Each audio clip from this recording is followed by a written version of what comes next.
Lo primero, agradecerles la apertura, porque estamos hablar de identidad nos obliga, ¿no?, a desnudarnos de alguna manera. Y es lo que ustedes han hecho. Obviamente se perciben ecos. Yo también he reconducido con una serie de preguntas para dar con ciertas repeticiones que creo que se pueden dar en el territorio. Entre lo que mencionaron bastante, yo creo que salió mucho la idea de salir como apertura, la idea de salir como obligación o como fatalidad, ¿no? Porque no tengo lo que necesito en mi isla y me tengo que ir a otro lugar. Están las dos cosas. Y interesante quien mencionaba la idea de la jaula, ¿no?, por ahí, que es algo que en el pensamiento sobre las islas y en la creación sobre las islas siempre ha estado esta especie de disyuntiva entre la isla como jaula y la isla como paraíso, ¿no?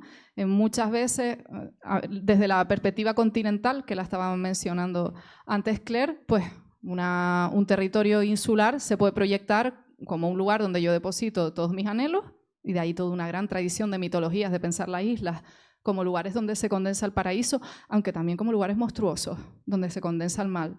Como son lugares que son lejanos y son otredades, pues ahí yo condenso mitología. Y desde la propia isla también se dan esta multidireccionalidad, esta idea de la isla como una jaula, como algo de lo que me gustaría huir y no puedo, y al revés, como el territorio soñado, aquel al que quiero regresar porque me he tenido que ir obligada, ¿no?, o del que no me gustaría irme, ¿no?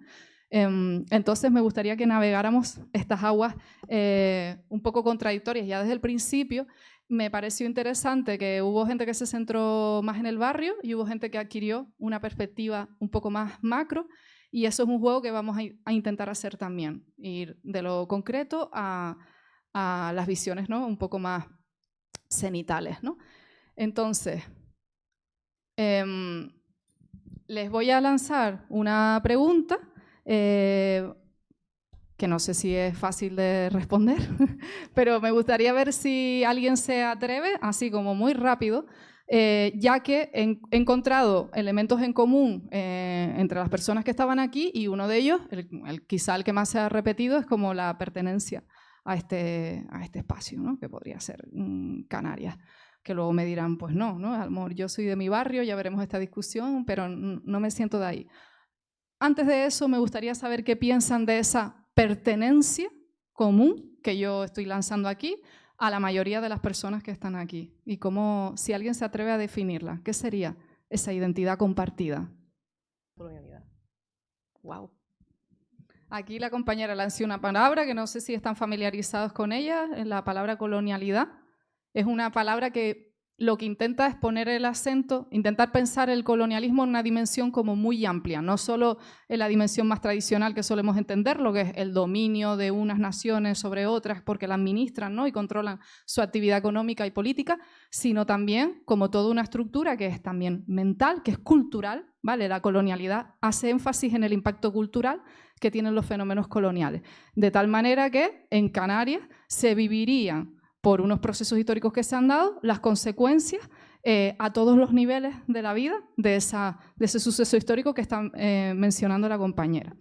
A mí, para intentar responder preguntas, también me gusta trabajar con, de nuevo, coordenadas espaciales y temporales. Además, situar a las cosas en un mapa no es ninguna bobería. Si tuviéramos tiempo, les podía poner aquí un listado de mapas que iban a condicionar, solo con el segmento que yo iba a mostrar o cómo iba a mostrar el mapa, ¿no?, la manera en la que yo puedo contar el espacio y la manera en la que yo puedo contar la historia. Esta también ha sido elegida intencionalmente, ninguna imagen es inocente en este sentido, y bueno, vemos al archipiélago un poco en sus coordenadas físicas, el agua, el continente que tiene al lado, la calima quizá para reforzar esa idea, ¿no? Bueno, están un poco en el centro, por eso me gustó. No era nada fácil encontrar un mapa, incluso tenía baja definición y me dijo Javi, mira a ver si buscas uno de satélite con calima que esté en el centro, y no me era fácil encontrar una imagen en el centro, ¿no?, para empezar a pensar esta cuestión. Entonces, hay una serie, ustedes lo han adelantado, o sea que lo voy a contar antes de hacerme un par de preguntas, de coordenadas históricas que yo solo puedo entender si veo eso. A lo mejor si veo a Canarias en el Mediterráneo no puedo entender eso, como en muchos mapas de los que estudiamos en el colegio, ¿no? El hecho de situar ahí permite entender que ha habido una empresa colonial que, ¿no?, tuvo su inicio hace 5 siglos atrás, que tuvo que ver con que el continente europeo realizó una expansión por el Atlántico. Aquí vemos solo un cachito de ese gran océano, ¿no?, que se va a abrir. Entonces, Canarias es uno de esos espacios fundacionales de esa expansión, ¿no?, colonial, moderna europea, donde van a pasar muchas cosas nuevas en el territorio. Vamos a dejarlo en nuevas, que es un adjetivo bastante soft. Va a cambiar muy radicalmente la organización que había en este territorio. Tanto es así que, bueno, saben que hay una población precolonial que lo habita y ese proceso de conquista va a implicar, pues, el exterminio de una parte y por otra parte, pues, que va a nacer una nueva generación, hija de población colona, hija de población nativa, que va a ser la población canaria. La canariedad es un tema interesante para hablar porque ¿cuándo empieza? ¿Cuándo empieza? Podría ser una manera, centrarnos en el tiempo para intentar responder, y es, pues, ¿cuándo? ¿Antes de esa empresa colonial ya existía la identidad canaria? ¿No? Yo creo o anticipo que, o sea, no podemos saber lo que pensaban las personas que habitaban cada una de sus islas. Sí sabemos que tenían aspectos culturales distintos, con lenguas distintas y tal, pero también filiadas a una cultura común, ¿no?, que sería la cultura Mazigh o la cultura, ¿no? Entonces, no lo sabemos. Lo que está claro es que donde sí empieza a existir es a partir de este momento que yo estoy diciendo, que es el momento de la penetración del territorio, es el momento de la herida colonial, ¿no? A mí me gusta concebirnos, o no me gusta, me veo obligada a concebirme como hija, ¿no?, de esa penetración violenta, de esa violación también, ¿no?, del territorio, de la que, pues, somos generaciones y generaciones descendientes. Entonces, eso por una parte temporal. Por una parte, para empezar a hablar de identidades, la identidad es siempre un momento compartido, salvo la identidad yo, Larisa, que aún así es una generalización, es decir, Larisa ahora, Larisa ahora, Larisa ahora, Larisa ahora. Yo la voy juntando, aunque Larisa cambia a lo largo del tiempo, y la escribo una identidad a este cuerpo que tienen ustedes aquí, que es Larisa, ¿vale? Hay un punto de generalización, pero cuando ya traspasamos cualquier identidad, o sea, lo que es la identidad personal, y pasamos a una identidad colectiva, pues lo que vamos a hacer es buscar pertenencia a una comunidad con la que se supone que tenemos afinidad. Tipo, soy mujer, por ejemplo, digo esta palabra tan alegremente y me estoy filiando, me estoy diciendo que la mitad de la humanidad, o más de la mitad de la humanidad, pertenecemos a una comunidad identitaria, ¿vale?, que somos las mujeres, que tendríamos una serie de elementos en común, ¿no?, y que me permiten reconocerme, reconocer a esas otras personas. Hoy nos vamos a centrar sobre todo en la identidad cultural, que es un gran melón.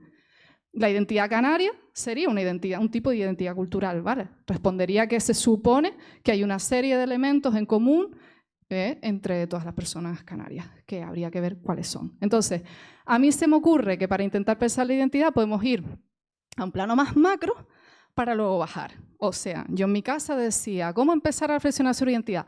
Bueno, vamos a ver la identidad canaria, con qué otras identidades culturales está emparentada. ¿A qué macro, ¿no?, categoría identitaria podemos pertenecer? Y ahí nos podemos hacer muchas preguntas. Por ejemplo, podemos filiarnos en un sentido continental. Podemos filiarnos a un continente, ¿no? Al fin y al cabo, todos los territorios de este planeta los hemos dividido en una serie de continentes a los que están asociados. ¿Cuál sería nuestro continente? África, claramente, pero tampoco lo es. Me acaba de encantar esta frase, ¿no?, porque lo resume todo. Tendríamos un primer momento que es como, a ver, obviamente, África, por favor, mira, 100 kilómetros, la afiliación es evidente, pero sin embargo es verdad que el constructo identitario canario, la afiliación a la africanidad, es muy excepcional.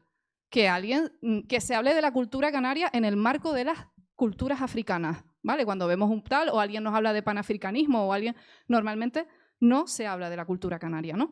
Y esto obviamente tiene varios motivos. Uno de ellos es que ha habido influencias de otros continentes. Entonces es difícil mojarse, porque la cultura canaria tiene muchísimos elementos. en común, por ejemplo, con culturas europeas. 5 siglos, elementos lingüísticos, elementos religiosos, muchísimas prácticas culturales.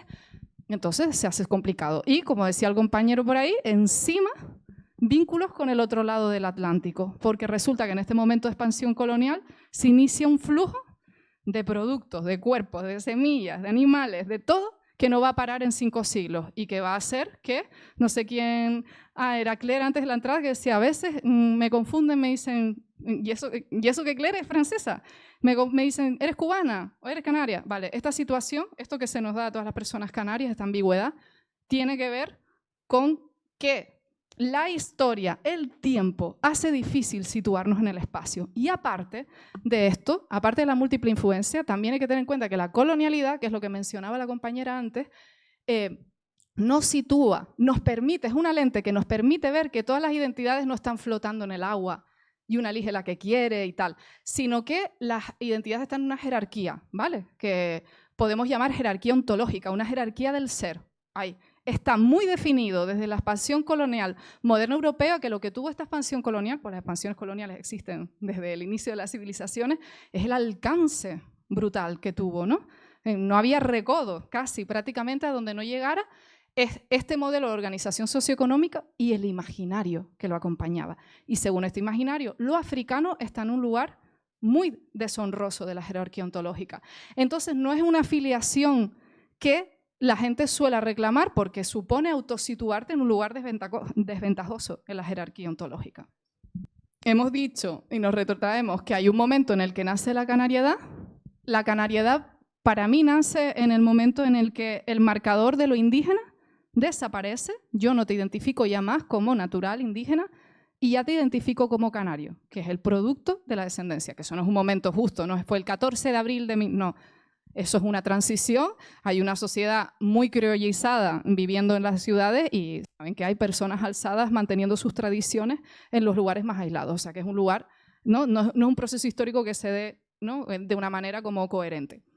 Y lo que dice la compañera es súper interesante porque hay cuerpos que nunca van a entrar a formar parte de la canariedad, siempre van a estar fuera de la canariedad. Entonces, fíjense qué curioso, porque el mecanismo, a mí, los cuerpos que me parecen más simbólicos de este proceso de exclusión tienen que ver con la esclavitud. Porque igual que llegan muchos cuerpos colonos, llegan muchos cuerpos a suplantar precisamente a las personas indígenas, ¿no? En esas maquinarias. Ayer estamos en Ingenio justo, ¿no? Y yo decía, qué nombre tan potente, ¿no? Estar pisando un lugar que se llama Ingenio, un ingenio azucarero, lo que quiere decir que estas calles... La guía turística nos decía, aquí a lo mejor había un trapiche, ¿no? Y eso supone imaginar las personas que hacían funcionar ese trapiche, ¿no? Que es personas que están en régimen de esclavitud. ¿Qué ocurre? Esas personas tenían muchos problemas para ingresar en la identidad compartida que era la canariedad, y la prueba de ello es que hoy día las mismas personas que comparten, por ejemplo, el factor de la negritud, también había personas moriscas y también las podemos añadir a la lista, siguen excluidas de la canariedad. Hayan nacido o no aquí, siguen excluidas. Esto es lo que nos permite ver la lente de la colonialidad, ¿vale? Cómo hay flujo, hay encuentro, hay fusiones identitarias, pero hay barreras, fronteras, gente que siempre se queda fuera de la identidad. Y es otro de los casos de lo que habla la compañera, invisibilidad absoluta de esta comunidad que proviene de otro continente, ¿no? Y sus descendientes, que son canarios y canarias, pero son excluidas de facto por uno de los elementos en los que los estudios descoloniales, que alguien los menciona por ahí, va a poner el foco, es precisamente la raza. Ya saben que el marxismo ponía el acento en la clase, saben que el feminismo lo pone en categorías identitarias como la categoría mujer, pues la teoría descolonial va a decir, no, es que la raza empieza a organizar y articular las relaciones entre las personas en el mundo de una manera brutal con esta expansión. Antes no tenía tanto impacto, esto va a cambiar todo, ¿no? Ese es el razonamiento. Entonces, nos encontramos en un panorama donde, vuelvo atrás, la filiación continental está compleja. Tenemos consenso con eso. Está un poco difícil por los motivos que estamos acumulando. Luego podrían haber filiaciones más étnicas, ¿Vale? Hay culturas que se filian, tú puedes ser de una isla del Pacífico, o puedes ser incluso de otra isla más grande como Nueva Zelanda o tal, pues filiarte a la cultura maorí. O pueden haber muchas culturas africanas que en sus raíces pues, se filian a una cultura bantú, ¿vale? O a lo maya. Es decir, la etnicidad, otro terreno pantanoso, pero es un espacio donde realmente no nos centramos tanto en dónde estás situado, ¿vale? Que era lo que hablamos de la africanidad en un principio, ¿no? Sino que vamos a los patrones culturales que se repiten. Y Canarias, en términos de etnicidad, ¿a qué macrocultura se filiaría?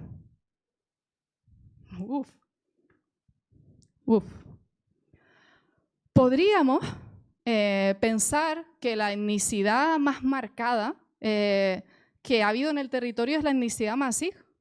Es una etnicidad donde hay gente que se filia y hay gente que nos filia en el continente, porque recientemente además estuve en un encuentro y me quedé como alucinando, ¿no? Como yo no me nombraba en ese lugar y había personas Amazigh que me nombraban en ese lugar, porque esto es muy interesante de las dialécticas identitarias, no como yo me leo, es como tú me lees.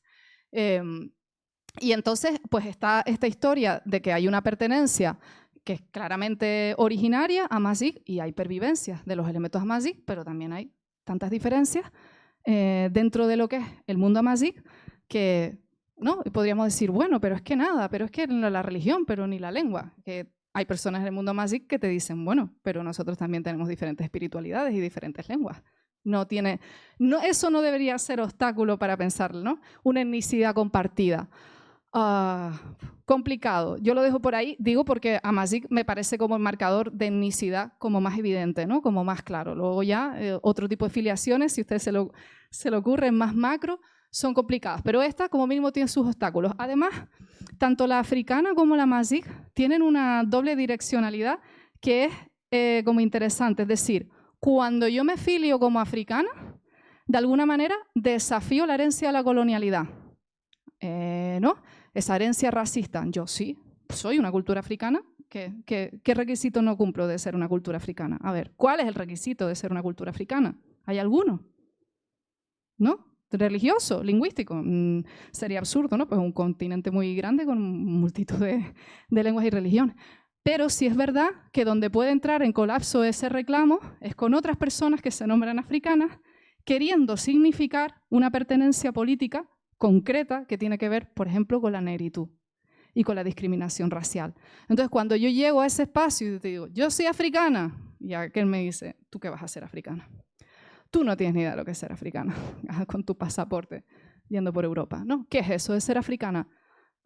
Yo soy Amazigh. Se podría implementar lo mismo, ¿no? Amazigh, un pueblo que sufre la colonialidad de lo árabe, un pueblo que sufre la colonialidad de lo musulmán.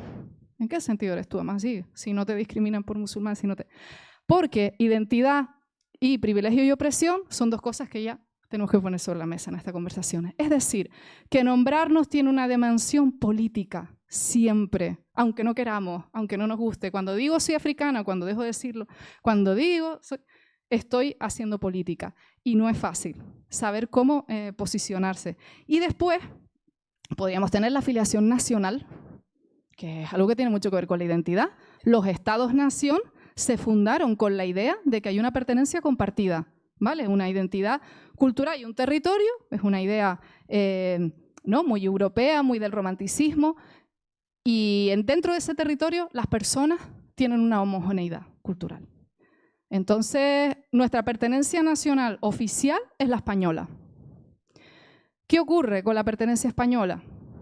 Que también tiene algunos problemas, claro. Como la afiliación europea tiene algunos problemas, en plan, estamos a 2000 kilómetros, ¿hola?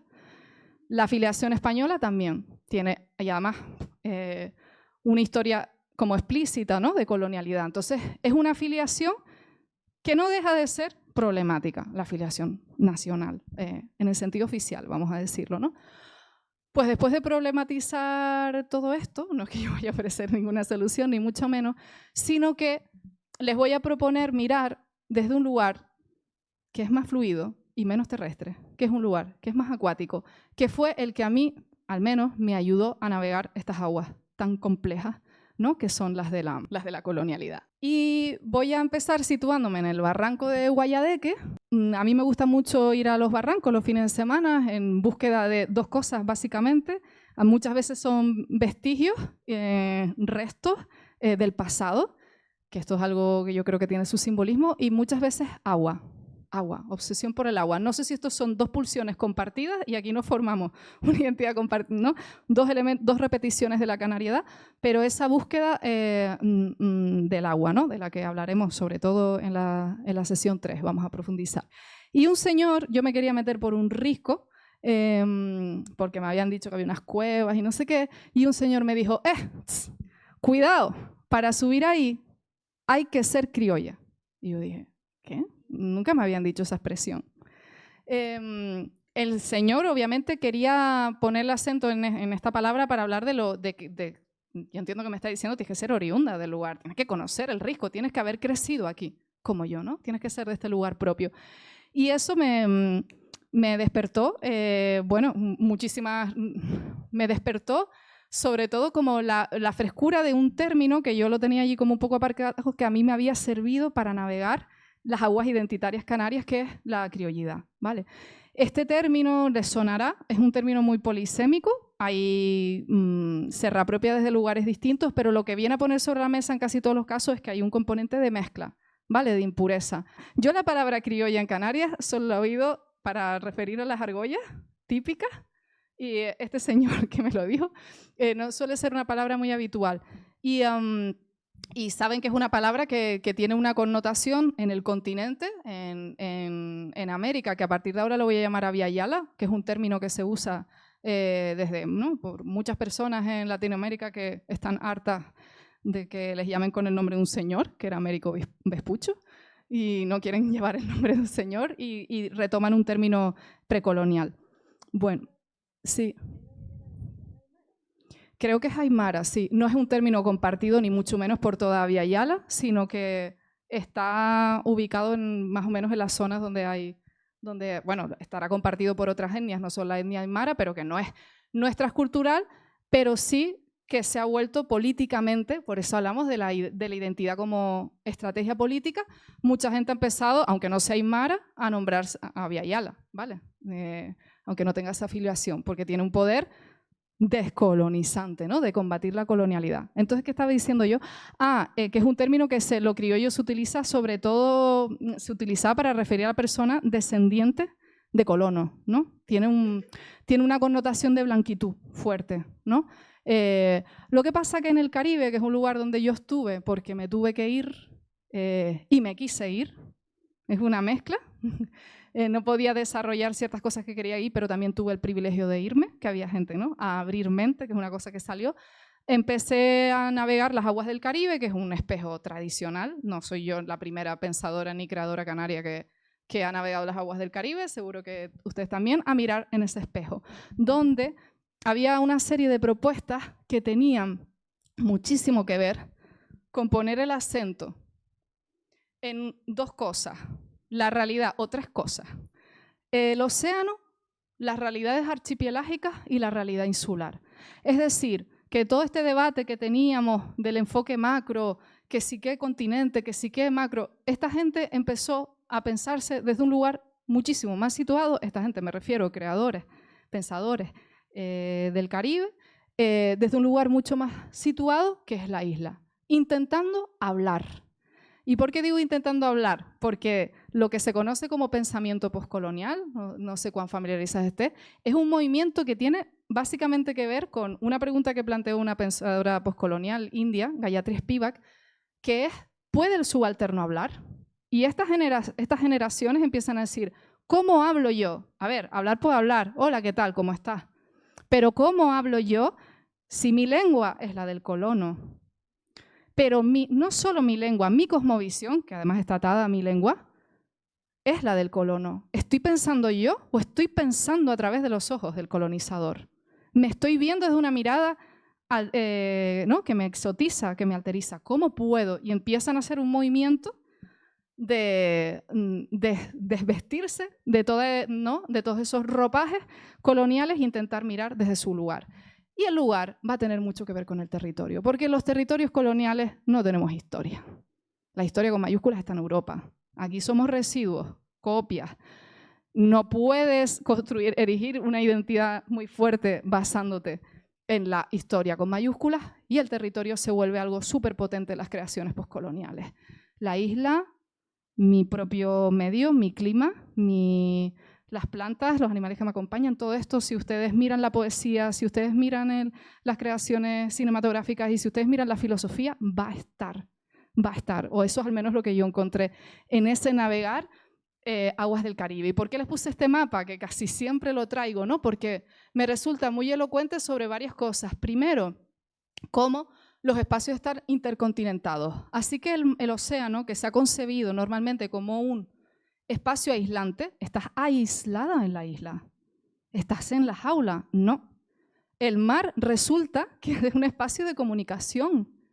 Todas las especies que llegaron a otros lugares llegaron a través del mar. El mar siempre ha sido un lugar de comunicación, desde semillas y esporas que viajan a personas que hacen embarcaciones, que eso hace muchísimo tiempo que se hace. Entonces, un espacio intercontinentado, interconectado, donde pongo el texto, parece, los bordes de las cosas están hechas de texto, por eso me gusta. Los bordes de las cosas están hechas de ideas que delimitan dónde empieza y dónde acaba un lugar, ¿no? Es como muy gráfico sobre esto. Y tenemos a Canarias pues, conectada con otros continentes y con otras islas. Así que las islas de aisladas tienen poco, de provincianas tienen poco. Son lugares al revés, que concentran una alta densidad histórica de sucesos. Eso es Canarias.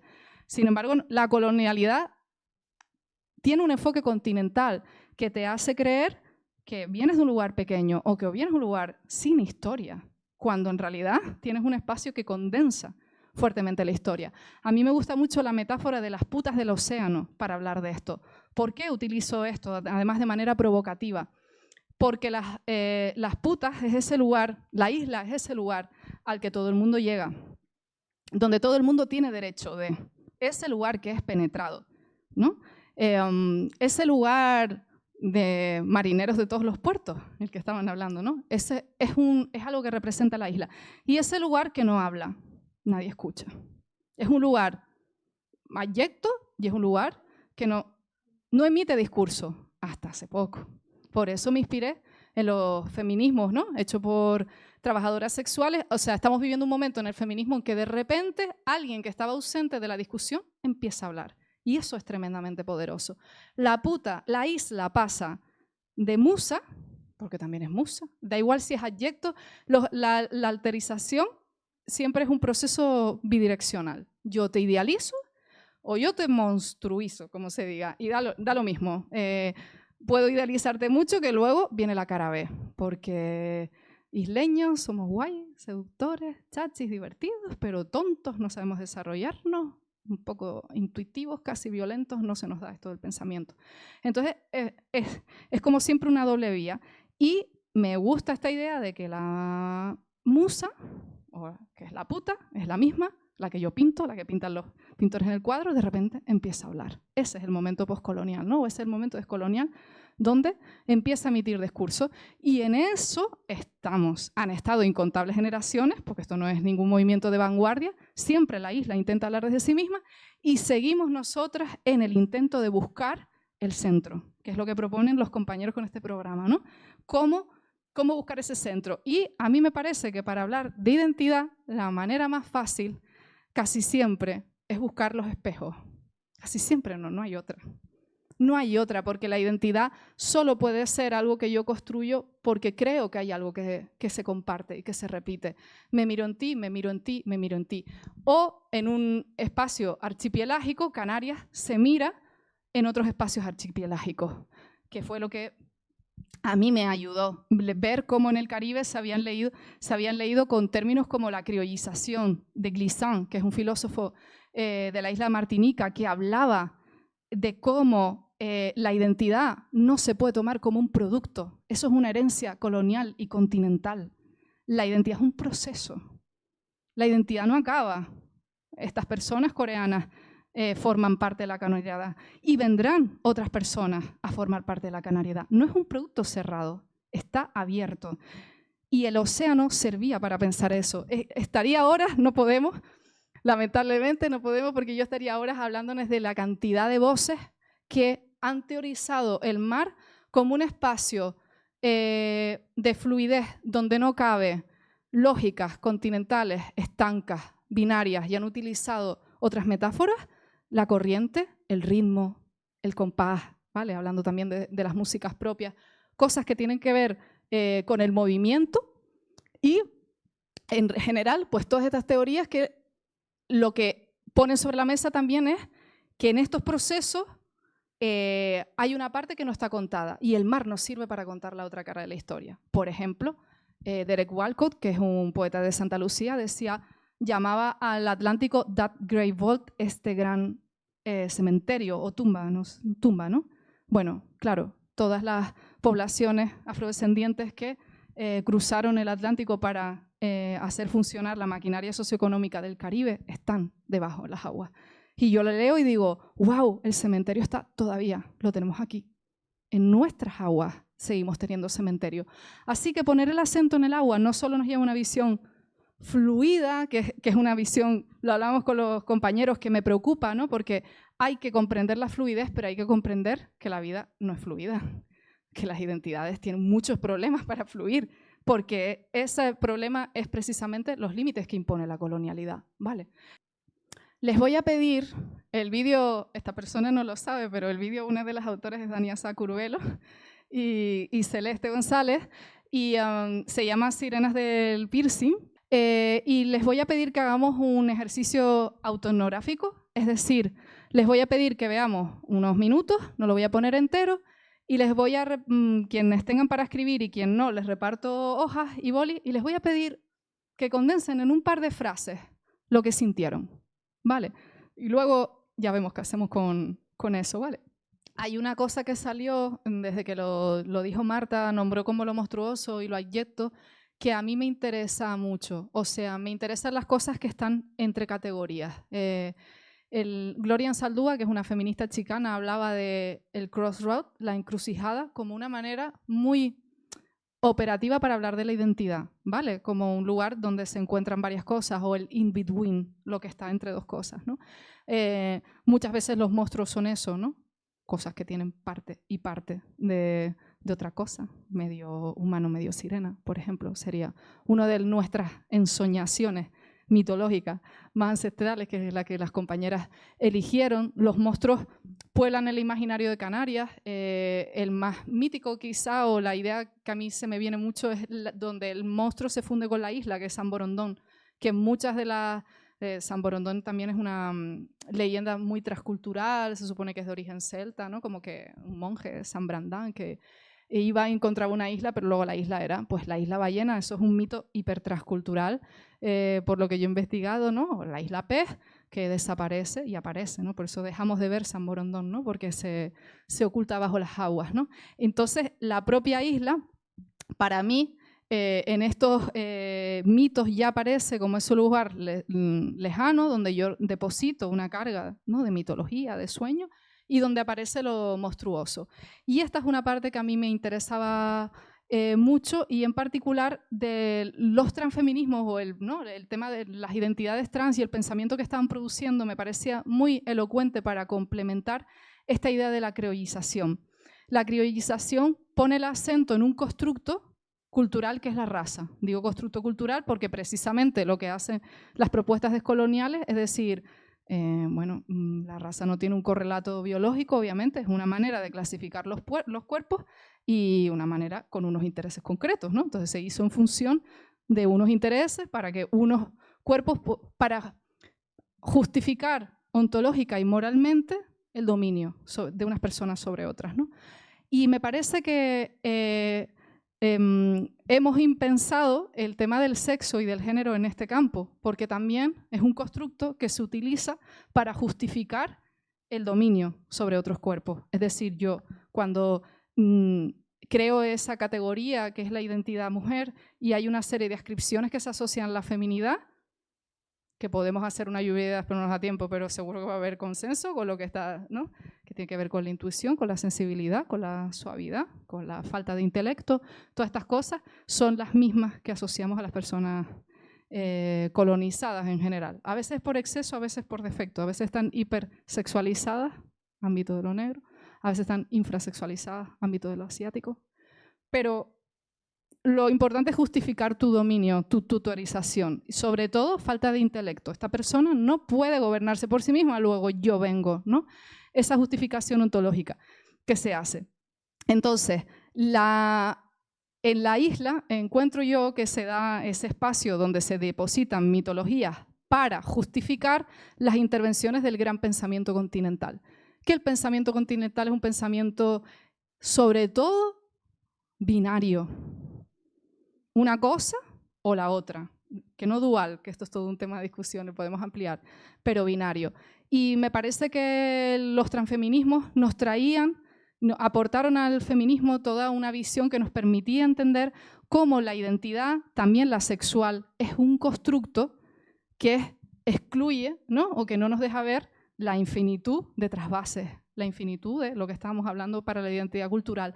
Y ahí es que pensé que lo transoceánico, más que lo intercontinental, era la manera. Intercontinental es el término que además se ha institucionalizado, ¿no? Cualquier político o política en su discurso habla de Canarias como un territorio intercontinental y ultraperiférico, lo cual nos sitúa, ¿no? Muy lejos del centro. Lo intercontinental ya nos descentra, porque el acento está puesto en los continentes. Yo me mido a partir del continente y lo otro me descentra aún más. Yo soy una periferia, ultraperiferia de algo.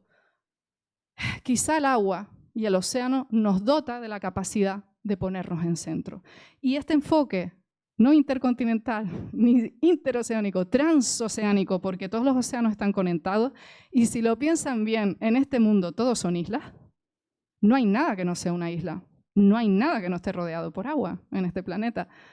Quizá nos haga ver que en vez de periferia hemos estado en el centro. Y este enfoque donde lo fronterizo, como es Canarias, donde parece que lo fronterizo es un problema, entonces, ¿y cuál es el continente? ¿Y cuál es la afiliación étnica y tal?